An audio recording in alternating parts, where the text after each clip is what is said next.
Mee nama amansiisuu hin yaadu. Eh, Nama Akka dhiba. amantu biti beektaa akka gaafa firdii anis sagalee waaqayyoo kanan nageenye jettee akka nan waaqanneef ani dhugaa sii baya malee ani gara pheenxee kootu hin jedhin pheenxeen Itoophiyaa yoo yaa guuttame. Bo- Dhuman maaltu jira? Lakkoofsi 5 fi 6 akki jedhu si dubbisu Luqqaas boqonnaa ja'a gaaffii waa'ee sanbataa boqonnaa 6 lakkoofsi 5 akki jedhu itti dabalees ilmi namaa sanbata irratti iyyuu gooftaadha isaaniin jedhe.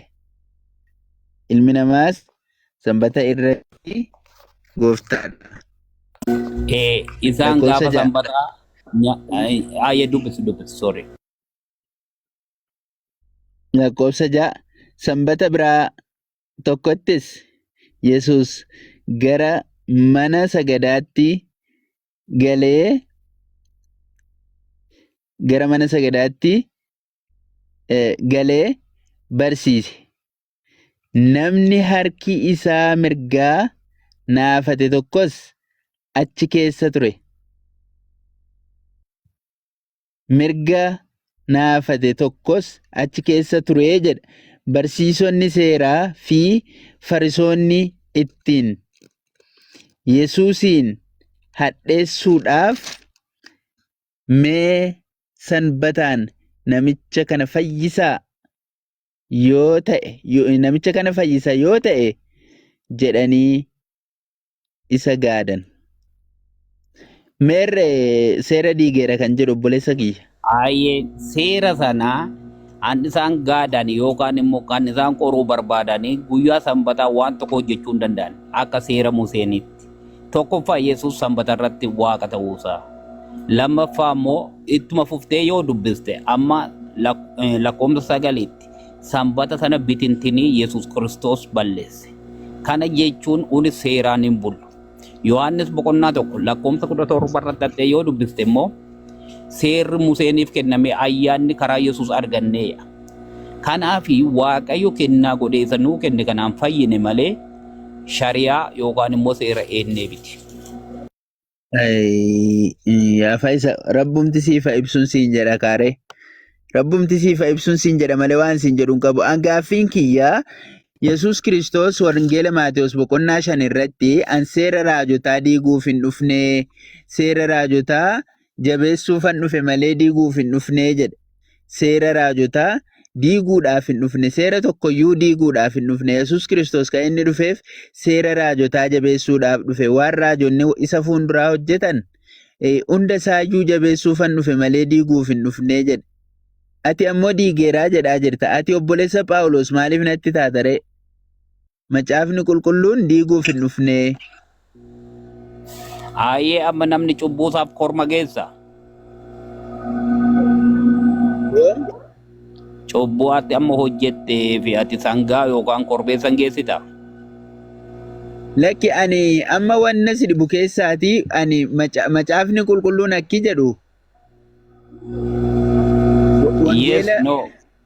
Yohaannis boqonnaa 8 lakkoofsa 21 irratti akki jedhu.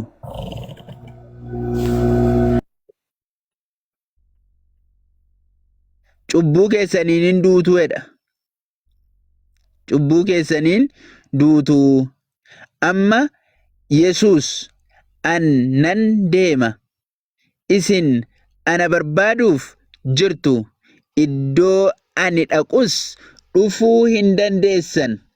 Kanaaf cubbuu keessaniin hin duutu jedhee isaanitti dubbatee. Cubbuu keessaniin maal taatu jedhe? Cubbuu keessaniin hin duutu jedheetu isaanitti dubbatee. Kanaaf iyyuu namni kamiyyuu cubbuu isaatiin du'a malee namni tokko isaaf dhufee cubbuu namni nama irraa fudhatu tokko iyyuu hin jiru. Kiristaanni kan biraa yoo jiraatan achi ol galchaa. Namni cubbuu namaa irraa fudhatu tokko iyyuu hin jiru. Akka jedhu hin dubbadhan. Cubbuu keessaniin duuta yoo jedhee Yohaannis boqonnaa 3:18 irratti ilma waaqayyoo kanatti kan hin amanne ammayyutti faradameera. Yoom otu lubbuutii jiru, otu hojii hojjetachuu jiru, otu barachaa jiru, Yesuus Kiristoos waaqa ta'uusaa, ilma waaqaa ta'uusaa inni gaafa qiyaamaa faraduusaa kanatti namni hin amanne ammayyuu maal ta'a? Itti faradameera. Kanaaf firdii jalaatti namni hin ba'u jechaadha. Inni sirriidha. Maali? Maali Faisa? Infitadha qole. Yohaannis boqonnaa 5:22 irratti immoo abbaan nama tokkotti hin faradu yaa. Firdii hundumaa dabarsee ilmatti kenneera yaa. Kanaafi amantii kam keessaa kottu ani any religion no complain. Garuu Yesuus Kiristoositti yoo namni amane bilisummaa argata. Firdii gaafa qiyaamaadha. Kanaafiyyuu Yesuus Kiristoos ofii isaatii Yesuus Kiristoos cubbuunni baachuudhaaf namaa baachuudhaaf dhufe tokko iyyuu akka hin jirre cubbuu abbaan cubbuuma isaatiin akka du'u macaafa qulqulluu keessatti barsiisee waan du'eef jecha nuti cubbuu keenyaaf Yesuustu du'e jennee amanuun ofiidhuma isaatii mataa dhumti isaayyuu akkasuma jechuun iyyuu cubbuu akka ta'edha kan inni barsiisu kun jechuudha. Kanarraa kan fudhannu. Maaliif ree? Isin cubbuu keessaniin hin duutuu nuun jedhe. Cubbuu keessaniin hin duutuu jedheen barattootaan. Malee cubbuu keessaniin isinii du'aa hin jenne. Achumaan barattoonni kun maal godhan? Barattoonni kun hojii inni barsiisaa adeeme fudhachuu jalqabanii jechuudha kaa. Hojii isaa maaliif? Inni waan barsiise waan qabuuf jecha waan inni barsiiseen ala fudhachuun hin ta'u ka. Hin ta'u wanta biraa fudhachuun tokko iyyuu cubbu. Phaawulos warra Roomaan itti barreesse lakkoomsa Roomaan boqonnaa 8 lakkoomsa irratti akkasiidha. Namni Kiristoositti amanamee waan tokkorree isaanitti hin faradamuu jedha. Maaliifi namni Kiristoositti amane gaafa qiyaamaa jannata seenuu danda'a. Garuu waan ammati jette ati seera jala waan jirtuu fi waaqaan biraa waan waaqessituu fi Yesuus waaqa yoo jedhame si biratti cubbuu akka ta'e nan beeka. Garuu Yesuus Kiristoos samaayii kanaaf lafa kana isa uume keessaa nama tokko. Inni Addaamin uume keessaa isa tokko. Ani shariyaa jala akkati jirtu beeka. Kanaafi akka amantii kiristaanaatti Yesuus waaqa gaafa qiyaamaas isa dhufee faraduu danda'a jechuu kooti. Okay, Yesuusin hin jaallattaa Faisaati?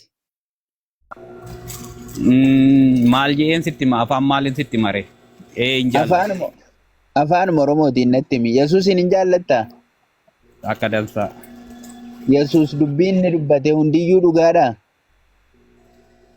Yesuus waan baay'ee dubbateera. Akkamiin dubbate yeroo tokko akka waaqummaa isaatti dubbate yeroo tokko immoo akka namummaa isaatti dubbateera. Waan an gaafadhe qofa natti himi. Yesuus wanti inni dubbate hundiyyuu dhugaadhaa?